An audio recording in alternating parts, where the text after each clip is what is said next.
Dubbing ഞാൻ start ചെയ്തതും ഈ പറഞ്ഞ പോലെ കോളേജ് പഠിക്കുമ്പോഴാണ്. ഫസ്റ്റ് ഡബ്ബിങ്ങിലാണ് തുടങ്ങിയത്. മഞ്ജു വാര്യർക്ക് ഡബ്ബ് ചെയ്തു, കാവേരിക്ക് ഡബ്ബ് ചെയ്തു, ചിപ്പിക്ക് ഡബ്ബ് ചെയ്തു. അത് നമ്മളൊക്കെ ആ ഒരു സമയമായിരുന്നു. അത് കഴിഞ്ഞപ്പോഴത്തേക്ക് പിന്നെ സിനിമയിൽ ഞാൻ വന്നു. ഞാൻ തന്നെ എൻ്റെ ക്യാരക്ടർ ഡബ്ബ് ചെയ്തു. ആദ്യമായിട്ട് സീനിൽ കരഞ്ഞത് അങ്ങനെ എനിക്ക് ഓർമ്മ വരുന്നില്ല. അല്ലാതെ വേറൊരു സന്ദർഭം ഓർമ്മ വരുന്നത്, കളിയൂഞ്ഞാൽ ചെയ്തുകൊണ്ടിരുന്നപ്പോൾ അനിൽ ബാബു സാറായിരുന്നു എൻ്റെ സംവിധായകന്. ഒരുപാട് ആർട്ടിസ്റ്റുകളുണ്ട്, കോമ്പിനേഷൻ സീനാണ്. എനിക്ക് അതിനകത്ത് കുറച്ച് മൂവ്മെൻറ്റും ഡയലോഗും ഒക്കെ ഉണ്ട്. ഇനി ഡയലോഗ് കുറച്ചേ ഉള്ളൂ, പക്ഷേ മൂവ്മെൻറ്റ് ടൈമിങ് ഇപ്പോൾ ഇവർ കുറച്ച് പേരുണ്ട്. ശോഭൻ ചേച്ചിയുണ്ട്, ദിലീപേണ്ണുണ്ട്, പിന്നെ ഒരു ഈ ഇതൊക്കെ പറയുമല്ലോ, ഒരു കളിക്കുന്ന കുറേ പ്രായം ചെന്ന കുറച്ച് പേരുണ്ട്. അവരൊക്കെ ഈ പദ്യം ചൊല്ലൽ ഗെയിം അതിലൊക്കെ ഏർപ്പെട്ടിരിക്കുന്നത്. അപ്പോൾ അതിനിടയ്ക്ക് ഞാൻ ചായ കൊണ്ട് കൊടുക്കുന്നുണ്ട്, എന്നെ രാധ എന്താണെന്ന് ചോദിക്കുന്നുണ്ട്, എന്തോ മറുപടി പറയുന്നുണ്ട്. അപ്പോൾ അത് കഴിഞ്ഞ് പോകുന്നു. വലിയൊരു ഷോട്ടാണ്, ലോങ് ഷോട്ടാണ്. ഇതിനിടയ്ക്ക് ഒരു കുറേ തവണ റിഹേഴ്സൽ ചെയ്തു. കാരണം ഒരുപാട് ആർട്ടിസ്റ്റുകൾ ഉള്ളതുകൊണ്ട് കുറേ റിഹേഴ്സൽ ചെയ്തു.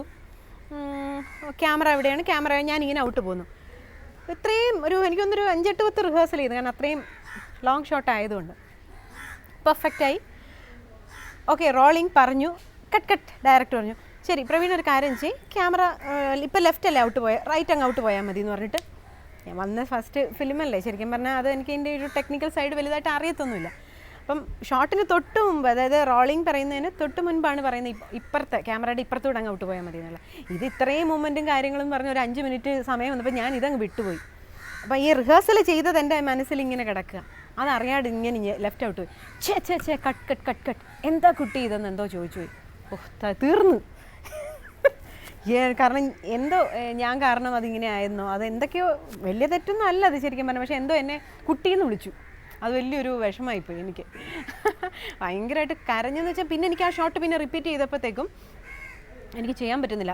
കണ്ണിക്കൂടെ കുടുകൂടെ ഇവിടെയൊക്കെ കൊണ്ട് വിറച്ചിട്ട് ഇവിടെയൊക്കെ കഴിച്ച്. പക്ഷേ ശോഭന ചേച്ചി ഒന്നൊന്ന് സമാധാനിപ്പിക്കാൻ പോയി, പിന്നെ തീർന്നു. സമാധാനിപ്പിക്കാതിരുന്നാൽ മതിയായിരുന്നു. പിന്നെ അവിടെ എല്ലാം യൂണിറ്റൊക്കെ ഓഫ് ചെയ്ത് ഓൾമോസ്റ്റ് ഒരു 2-3 മണിക്കൂർ കരിയെല്ലാം പടന്ന് വലിയ ഇഷ്യൂ ആയത്. എനിക്ക് ഭയങ്കര മനപ്രയാസം. ഇപ്പം ആലോചിക്കുമ്പം ചിരി വരുന്നു. അത് നിസ്സാര കാര്യമാണ്. കൊച്ചായിരുന്നപ്പോൾ ഉണ്ടായിരുന്നൊരു ഇത്രയും പോലും താങ്ങാൻ പറ്റത്തില്ലായിരുന്നു എന്നുള്ളതാണ്. മമ്മൂട്ടി സാറിൻ്റെ ഇവിടെ 3-4 പടം ചെയ്തിട്ടുണ്ട്. 1-2 പടത്തിൽ ചെയ്യേണ്ട കാരണം തന്നെ അദ്ദേഹമാണ് പറഞ്ഞത്, ഇതുപോലെ പ്രവീണ എന്ന് പറഞ്ഞൊരു കുട്ടി ഇപ്പം ഇൻഡസ്ട്രിയിൽ ഇപ്പോൾ വന്നിട്ടുണ്ട്, ആ കുട്ടിയെ നമുക്ക് ഈ ക്യാരക്ടറിന് വേണ്ടി കാസ്റ്റ് ചെയ്യാമെന്ന് നമുക്ക് തന്നെയാണ് പറഞ്ഞത്. അതിലൊരുപാട് സന്തോഷമുണ്ട്. മമ്മൂട്ടി നല്ല മനുഷ്യനാണ്, സ്നേഹമുള്ള മനുഷ്യനാണ്. ഞാൻ കുറച്ചൊക്കെ പാട്ട് പാടും. അപ്പം ബ്രേക്ക് ടൈമിലെ ഈ ഇടയ്ക്കൊക്കെ ടൈം കിട്ടുമ്പോൾ എന്നെക്കൊണ്ട് പാട്ട് പാടിക്കുകയൊക്കെ ചെയ്യും. എന്താ പറയുക, ഒരുപാട് നല്ല ഉപദേശങ്ങളൊക്കെ തരാറുണ്ടായിരുന്നു എനിക്ക്. നല്ല പടങ്ങൾ മാത്രമേ ചെയ്യാവുള്ളൂ. ഈ സിനിമയിലേക്ക് വന്ന സമയമാണ് ഒരുപാട് പേര് ആ പടം ചെയ്യാം, ഈ പടം ചെയ്യാം എന്നൊക്കെ പറഞ്ഞു വരും. സെലക്ട് ചെയ്താൽ നന്നായി വരും എന്നോട് പറഞ്ഞിരുന്നു. അതേപോലെ തന്നെ ഞാൻ വളരെ സെലക്റ്റീവായിരുന്നു സിനിമകൾ. ശരിക്കും ഞാൻ ഇപ്പം സിനിമയിൽ 3 വർഷമേ നിന്നുള്ളൂ. പിന്നെ അതിനുശേഷം ഇപ്പം എല്ലാം കൂടെ കൂട്ടുകയാണെങ്കിൽ ഒരു 10-13 വർഷമായിട്ടുണ്ട് ഞാൻ സിനിമയിൽ വന്നിട്ട്. വളരെ കുറച്ച് സിനിമകളിലേ അഭിനയിച്ചിട്ടുള്ളൂ. ചെയ്തതെല്ലാം നല്ല കഥാപാത്രങ്ങളും അംഗീകാരങ്ങൾ കിട്ടിയിട്ടുള്ളതും ഒക്കെ.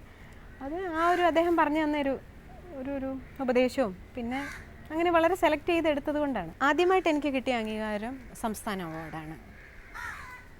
അഗ്നിസാക്ഷി എന്ന ചിത്രത്തിലെ തങ്കത്തിനെ അവതരിപ്പിച്ചതിന് സംസ്ഥാനത്തെ മികച്ച 2ാമത്തെ നടി എന്നുള്ളൊരു അംഗീകാരമാണ് കിട്ടി.